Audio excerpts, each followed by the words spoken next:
Good evening. Welcome to ThaiPBS Eng.News service. Tonight you're with me, Rungtip Chodnapalai. Today the criminal court revoked the bail of red shirt leader and Pheu Thai party member Kaw Kyaw Phikuntong on ground that he attempted to intimidate Constitution Court judges. Kaw Kyaw is facing terrorism charges and had earlier been released on bail.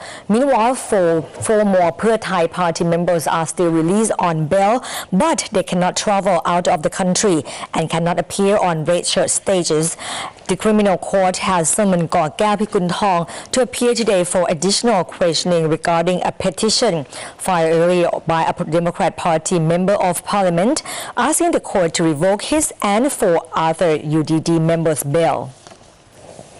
The leader of last weekend's protest claimed the government overreacted in imposing the Internal Security Act, which ultimately led to injuries to the protesters. Meanwhile, the government decided today to extend the Special Security Act in the 3 southernmost provinces and 4 districts of Songkhla. And earlier today, over 50 representatives from the 3 southern provinces Teachers Association urged the government to solve the unrest as a matter of urgency. They met with Pongthep Thepkanchana, a deputy prime minister, and the education minister, and urged the government to impose stricter security measures to protect southern teachers. Bunsom Thongsi Pai, president of the 3 southern provinces Teachers Association, has asked the government to focus on tackling the conflict and admitted that the working relationship between the local people and security officials remain problematic. The education minister has promised to solve the problem as a matter of urgency. A mini cabinet meeting held today approved an extension to the Special Security Act imposed in Yala, Narathiwat, Pattani, and 4 districts of Songkhla province, namely Tepa, Sabayoi, Nathawi, and Jana. These areas have been subjected to strict security-related laws since 2004. The special regulations allow officials to stop, search, and detain suspected terrorists. However, instead of a 3-month extension, as has been a usual practice, this time the extension period was renewed for a full year. This will likely draw criticism. People within the government claim this is so the fiscal budget preparations will coincide with strategic planning. However, the embattled prime minister is now not only being challenged over the extended impositions of this law in the south, but now protesters from last week's anti-government demonstration are accusing the government of overreaction towards the protest, which led to the prime minister imposing the Internal Security Act. Protesters claim the move was unlawful. General Bunlet Kyaw, head of the Pitak Siam or Siam Protection Group, claims the Internal Security Act imposed in 3 Bangkok districts last Saturday led to clashes, detentions, and injury to protesters. He is now on a mission to seek the Constitution Court's ruling on whether the PM's action was against the law.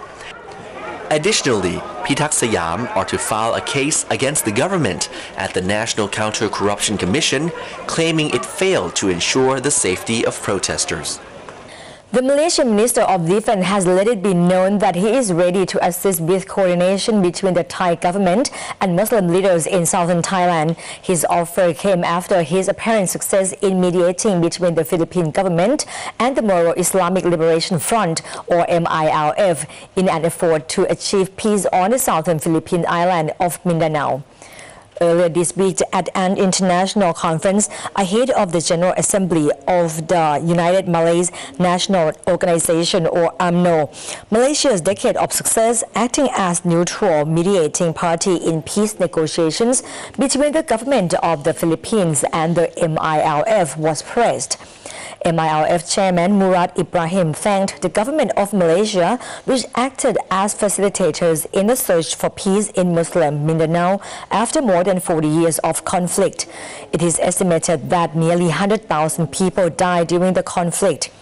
Ahmad Hamidi, Malaysia's Minister of Defense, said he wants to see this entire region at peace and that if Thailand requests his help to address the problems in the south of the country, he is willing to hold discussions with Muslim leaders, but he will not interfere in the internal affairs of Thailand. If the problem occurs in southern Thai needs our facilitation. I think we are ever ready not to interfere into your domestic politics, but if Bangkok is ready to accept us as facilitator, we are ready to assist Bangkok to discuss with the leaders of the Muslim in southern Thai. Meanwhile, the Thai ambassador to India, Kit Kalaichitty, believes that Malaysia has an important role to play in achieving peace in southern Thailand, since Malaysia is an important member of the Organization of the Islamic Conference, or OIC, while Thailand was only granted the status of permanent observer at the OIC. The Thai National Security Council, however, has repeatedly urged the Thai government and southern insurgents to join informal peace talks, but this has yet to be achieved. Today, Payungsak Sudipon met with the finance minister to seek assistance for businesses affected by the 300 baht minimum wage policy. Meanwhile, the FTI deputy chairman made it clear that he does not want the government to intervene in the FTI's internal issues.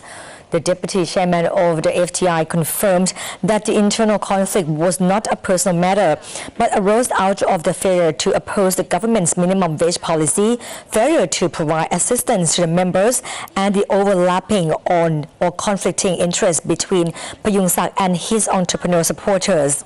He added that he doesn't want the government to intervene in the organization's internal matters.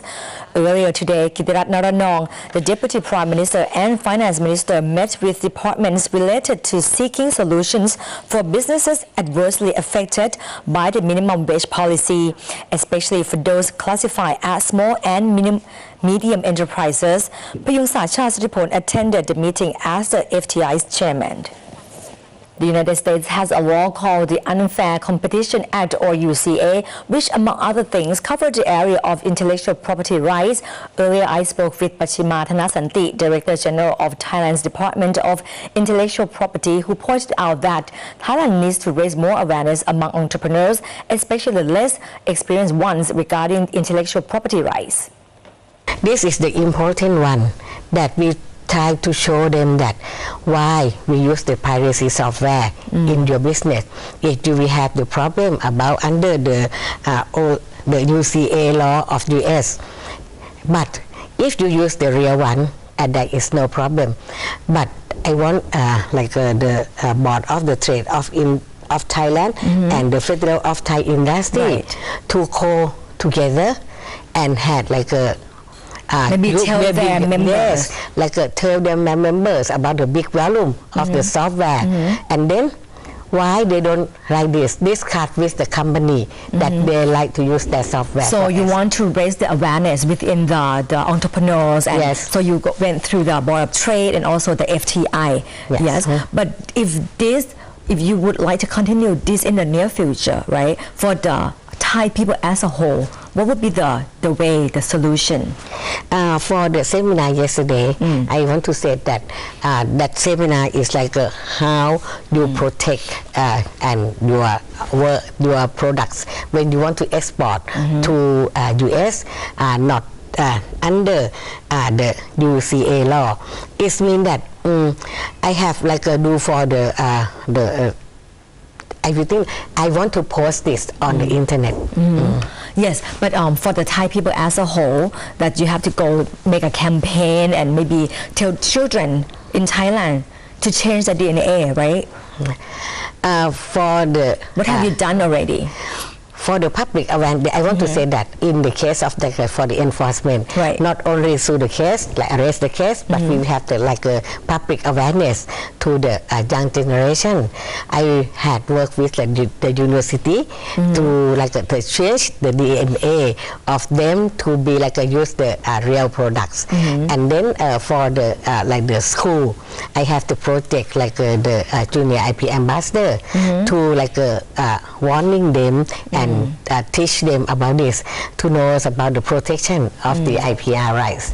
The Arab version of the hit TV singing competition program The Voice, broadcast from the Lebanese capital of Beirut, will hold its season finale in 2 weeks, with one contestant destined to be crowned The Voice. The Voice is a program that has unleashed new stars in the US, the UK, Europe, China, Australia and Thailand, and now it has finally arrived in the Middle East. Here's more from Hugh Adam.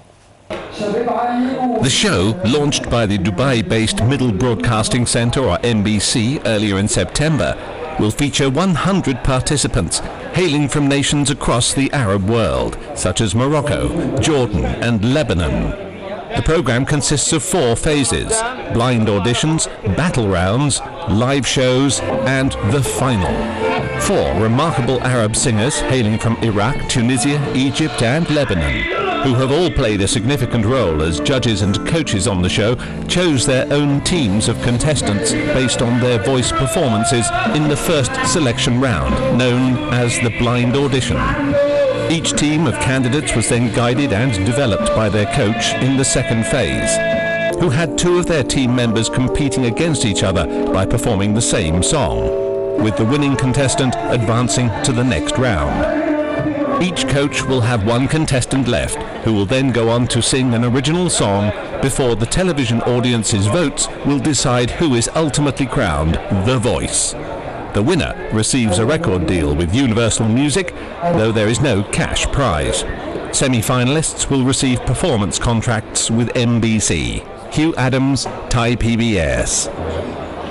Thank you, Kun Hugh. Until tomorrow, Thai PBS is holding the first public media festival in Thailand with the theme Edutainment Festival. The aim of this spectacular and informative event is to allow people to learn more about the public service broadcaster, Thai PBS. Here's more from Kun Udamlak Unha Lekachit. Becoming a news anchor may be your ambition, and one of the highlights of the Edutainment Festival is the opportunity for you to try your hand in the news anchor's hot seat. The festival is part of Thai PBS responsibility as Thailand's first public service broadcaster to help people learn more about the duties and the responsibilities of a public service broadcaster. The event will show you every aspect of Thai PBS as the country's only public service broadcaster. ถ้าหากว่าบางท่านสนใจว่านักข่าวพลเมืองจะทำตัวอย่างไรจะสมัครเป็นนักข่าวพลเมืองยังไงก็มาติดต่อได้ Somchai Suwanban, the Thai PBS managing director, is inviting people to attend the festival.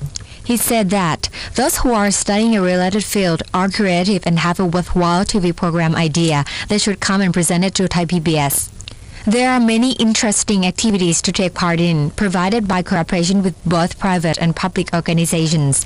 For example, you can get legal advice, a medical checkup, information on applying for an ID card, and publicizing the search for missing people. วันนี้เรามีบริการต่อภาษีชำระภาษีนะคะกับใบขับขี่รูปแบบใหม่ที่เป็นแบบพลาสติกค่ะ Netpit Suwanpum, Chief of Drivers License Services, said that they are providing services to update your old Star driver license for the new smart card version, which takes only 10 to 15 minutes, and the fee is not more than 255 baht, and to make your car tax payments. เป็นเรื่องของการคำปรึกษาด้านกฎหมายนะครับผมส่วนที่ผู้มาขอคำปรึกษานะครับ Siramet Akara Chai Tansiri, a volunteer lawyer who has come to provide legal consultation, said there were quite a number of people seeking legal advice today. The team is willing to help them and the service is free. Other activities that are attracting great attention include a disaster preparedness lecture by Professor Seri Suparatit and a career workshop, all which is free. ได้ติดตามข่าวสารจาก Facebook นะครับพอดีในFacebook สถาบันสื่อสารสาธารณะครับก็ได้แบบลองสนใจก็เลยลองมา Pongsathorn, one of the students who joined the festival today, said that he knew about the event from Facebook and his friends.